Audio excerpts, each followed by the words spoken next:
Hello and good morning, McKenzie. How are you doing today?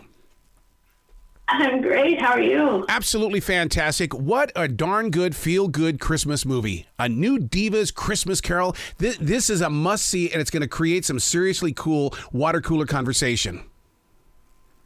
Yes, it will. It's a great movie. I'm really excited for people to see it. One of the things that's really interesting about this story is that, being on this side of the music industry where we get to listen to it, we don't understand the true journey of the song. But Aphrodite is given a song, the one that the world embraces, but something isn't right. And I love the way that the story embraces that. Yeah, it's a song that she wrote at a time where she was in the spirit of love and spirit of Christmas. But obviously her life didn't progress that way and where she could embrace that. So that kind of dissonance between those two types of Aphrodite shows through. But, eventually she comes around and learns what love is again. And it's just a great feel-good movie. Yeah, it's a new angle on a life-changing movie as well. Because, it's one of those things where, we all go through personal changes. But when we see it go through somebody else, I think that's where we learn. Absolutely, yeah. You have to take a look in the mirror and say, oh, wow, I used to be like this, and this is how I want to be again. Or just personal growth in general. It just shows you how capable we are of it, and I think that's really important. When you got the script and before you stepped in front of those cameras and stuff like that, did you feel the vibration that Brianna is the opposite of distraction? In other words, it's like there's such a great combination of characters here that it's like, wow, this is gonna work. Yeah, she's an incredible character. She's this Texan sweetheart who really believes in love, and I think that kind of forces Aphrodite to take a look in the mirror and be like, wait, who is this? Is this how I used to be?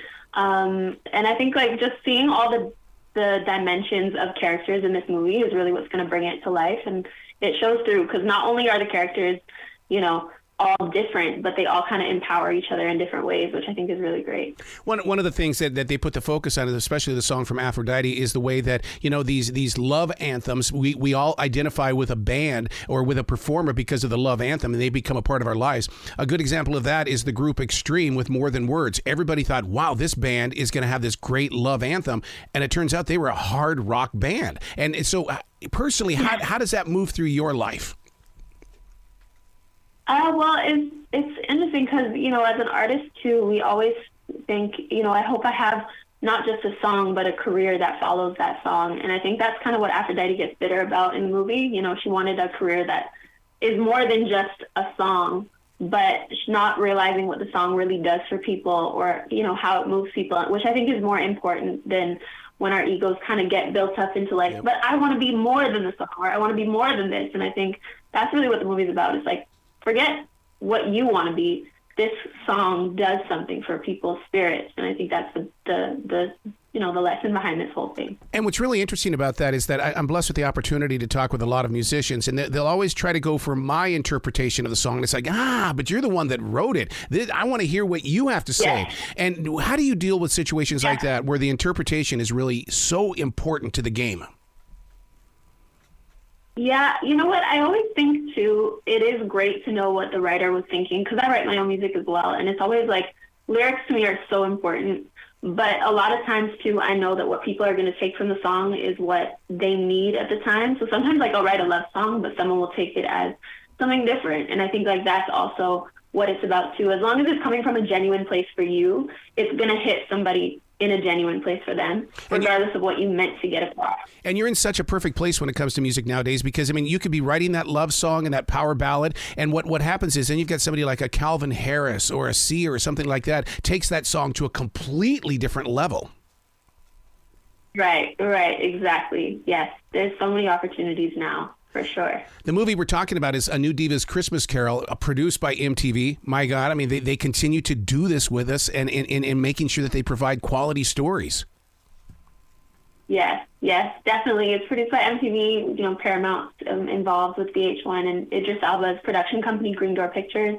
It's an incredible group of people to put this story together, and it's really going to show through, I think, when it comes out. When did you realize that the entire cast had been set? We're talking about Ashanti, Vivica A. Fox, Mel B, Robin Givens, and you're in it. It's such a great lineup of people. It was incredible. I didn't know, so I knew Ashanti was in it at first, but I didn't know that Vivica Fox was in it, all the people that you mentioned. And they were such an incredible group of women to work with.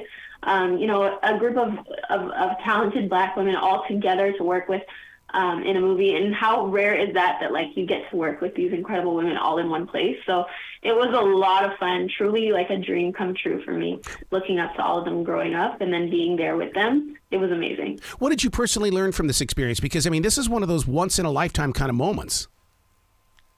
Absolutely. I was taking every moment in. I was like the most present I've ever been in my life. But something I really learned was just to not be afraid to ask for what you want, to go for what you want. That's what these women are not afraid to do. They work exceptionally hard, and it just kind of propelled me into that. Okay, if I just keep on working, if I just keep on doing exactly what I'm doing, or looking up to them and taking what they do and learning from them, it was, you know, there was so much to learn. Every day I was learning something new, so it was amazing. Wow. I grew up in the state of Montana. Canadian music was very important to us up there. And so when I hear that, your connection with Canada and stuff like that, it brings back so many memories. Plus it also makes me want to promote Canadian music even more, because it's almost like, I mean, unless you're Drake, I mean, it's like, come on, there's more music inside this beautiful country. Yeah. Oh, there's incredible music. My cousin's an incredible artist, Haley Small. We have like Savannah Ray, Chantel May. Like, we have incredible artists here in Toronto, and Canada especially. So big ups to Canadian music, and thank you for promoting it. We really appreciate it. What is it about that Toronto music scene? Because it seems like everything is coming out of Toronto.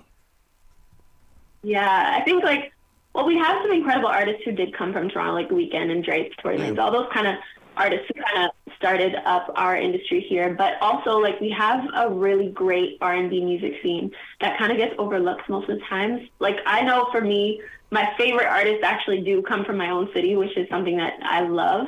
You know, you look at my playlist and it's like everybody that I listen to is from this city. So it's really great to work with and to be a part of this scene. I think there's just a vibe here that you can't get anywhere else. You know what I mean? So it comes through in our music for sure. Well, congratulations on the music. Congratulations on the movie. I cannot wait to talk to you again in the future, McKenzie. Thank you so much for having me. It was great to talk to you. Will you be brilliant today, okay? Thank you. And everybody watch the movie on December 14th.